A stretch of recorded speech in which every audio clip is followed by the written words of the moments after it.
It was pretty clear from the lack of dust that someone had been working very recently at this desk.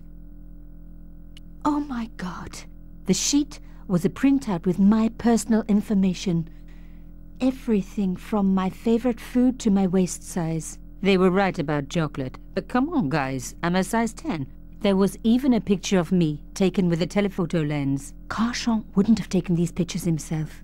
This was big and organized. I was part of it, and people were getting murdered.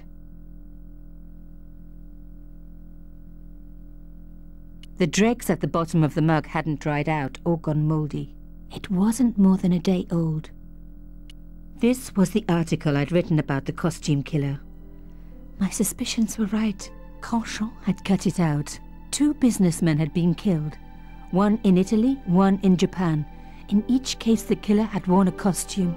A penguin, and then a snowman. But that wasn't the only link between the 2 murders. Both the victims had been big media do-gooders, and I proved they were just the opposite. So, how did they fit in with Carchon?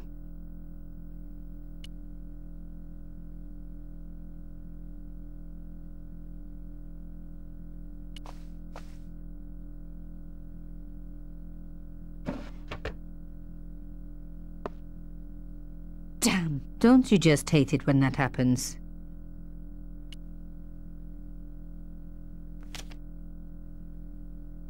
A photo, long lost, had fallen down the back of the drawer.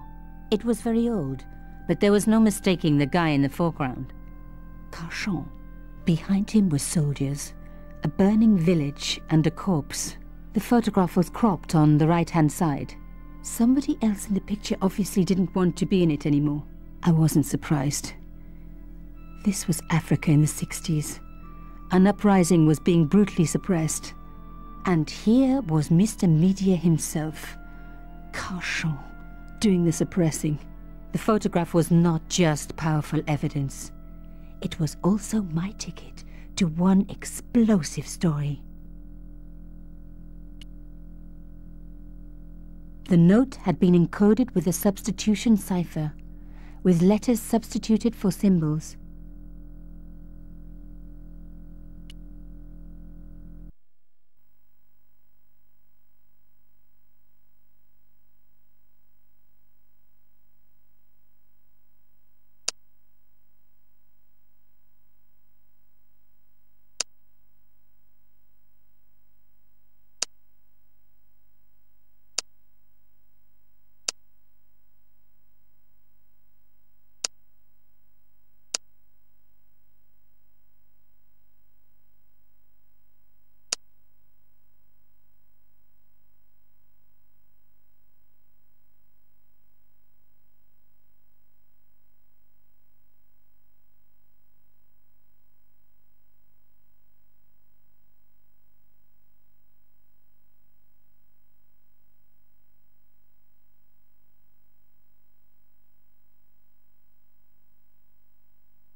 I had decrypted the note.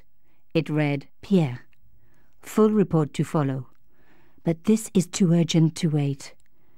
Arno and Yamada both dead. This is not a coincidence. Indeed, it seems that all of us who came together in July are in danger. Take great care.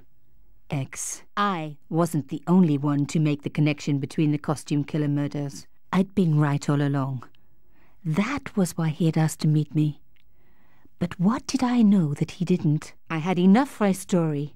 An amazing story that was going to make my reputation and blow Canchon's to pieces.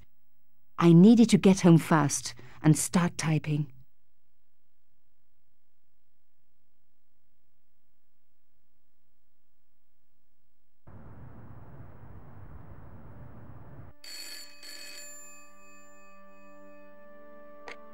Bonsoir, Collard.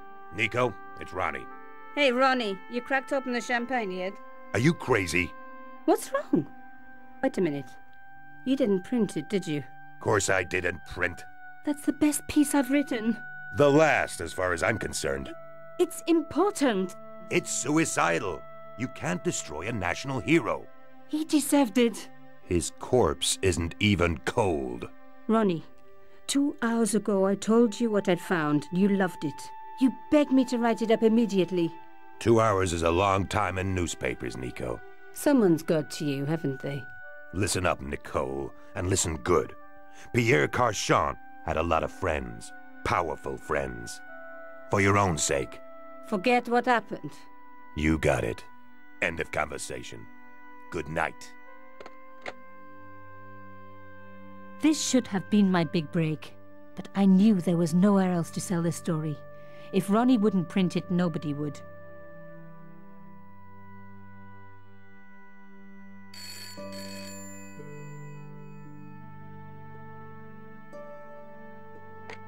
Bonsoir, Collard. Mademoiselle Collard, my name is Plantard. I need to talk to you about your story. Your Pierre Carchon story. How did you know about that? There are people out there, madame, who will be very upset by this story. Oh, really? Well, it's their lucky day. It's been spiked. Yes, I know. We must meet. We must? I have information relating to your costume killer stories. Tomorrow morning, 8 a.m., Café de la Chandelle Verte, Rue Alain Court. I shall be wearing a grey overcoat. You must talk to no one about this. You can't tell me what to... Tomorrow at 8. I'll be waiting. People complain about newspaper articles all the time, but not usually before they're printed. I was beginning to feel scared. This guy, Plantard, could I trust him? Should I meet him or forget the whole business? I didn't have an answer.